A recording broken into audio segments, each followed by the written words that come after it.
Hey, Kevin, hope you're doing well today. I wanted to ask you about your ball pressure. I know a lot of folks look at turnovers and all those things, and I know you mentioned it as a point as well, but it felt like against Georgia Tech, you really pushed the tempo and picked up the pace against them and maybe kind of had them uncomfortable. I don't know what their style is, but just is that something you focus on, just not is also pushing the pace? Yeah, you're talking about James on the defensive end or Yeah, offensive? on the defensive end with your defensive ball pressure. Yeah, you know what? We because we had that little our lineup that we started was smaller, and they had so much size. We felt like that we needed to pressure the ball and try to make a difference a little bit. Dongo was such a matchup for us because we're trying to, he's a guy who can score in that when you dump the ball off to him, and we wanted to try to, win the battle before they got in the half court and pressure the ball and make it tough on wing catches, and that was one of the reasons that we ramped it up a little bit.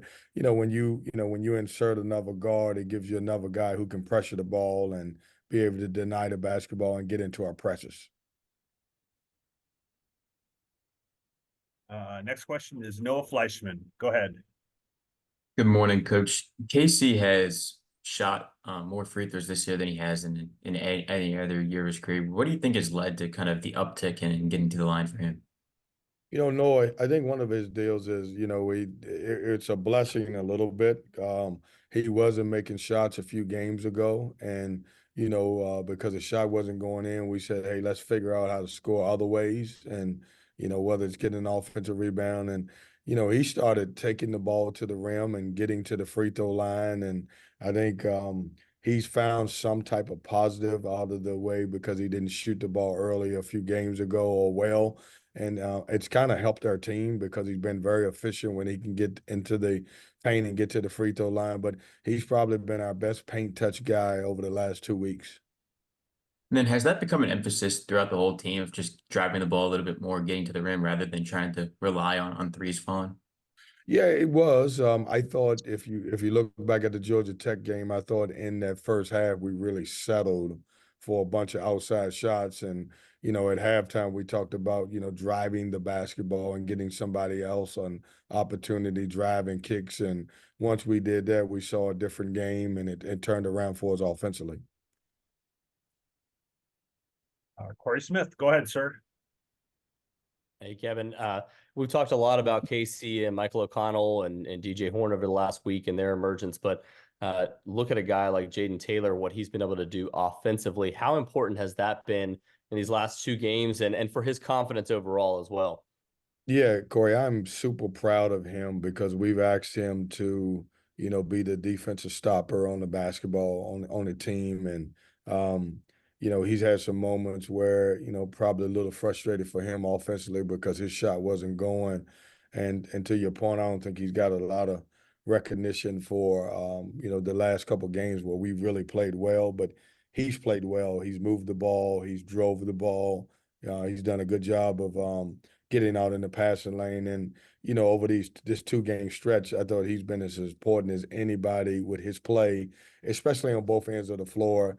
And, just to see the ball go in for him. And, we've been working on him, Corey, becoming a more efficient passer. And I think his best pass of the year was when he was laying down on his butt. So maybe we need a play where he falls down and make a great play again like that.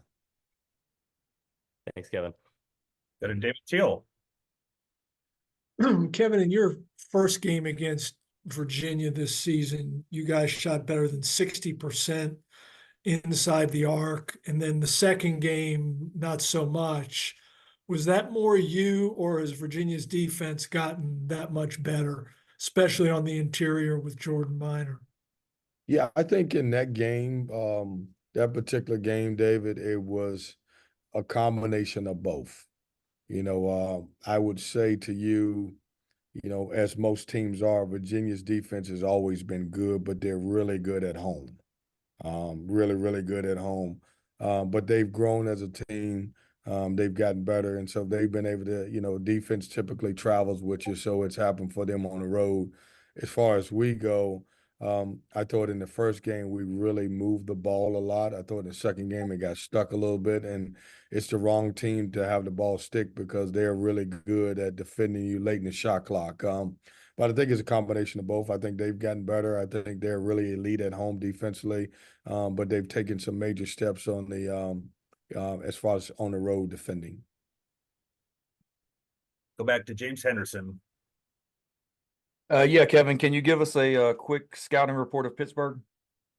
Yeah, it seems like, man, everybody we play is shooting the basketball. Maybe it's because everybody really is, but they're elite when they're making threes. They're really good, and Henson's playing on another level because his ability to play inside out. He can post you, he can drive you a little bit, but he kind of makes them go when he makes as many tough threes as I've seen of anybody in our league. They're a team that right around 9 to 10 threes made per game, which really make them tough.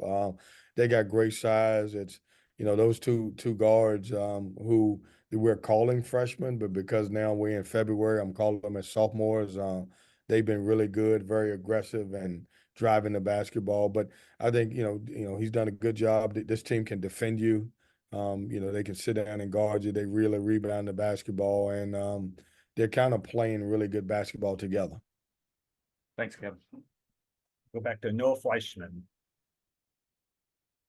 This time last week, you called the losing streak kind of like a learning experience for the team.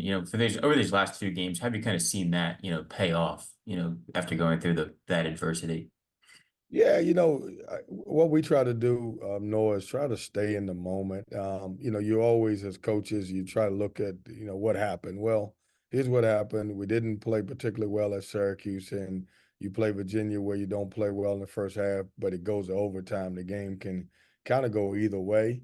But we just locked in and stayed the course, and it was good for us to get back home. We travel so much, and some home cooking and sleeping in your own bed, and we just got back to defending. That was one of the things I didn't think during that stretch that we really defended the ball like we needed to, or we defended like we needed to. And that was a constant thing with us, is being able to defend. And, we played a good Miami team, and defensively, we held them to a low percentage from three, which is probably the lowest on the entire year. And that's because our guys just locked in on the defensive end.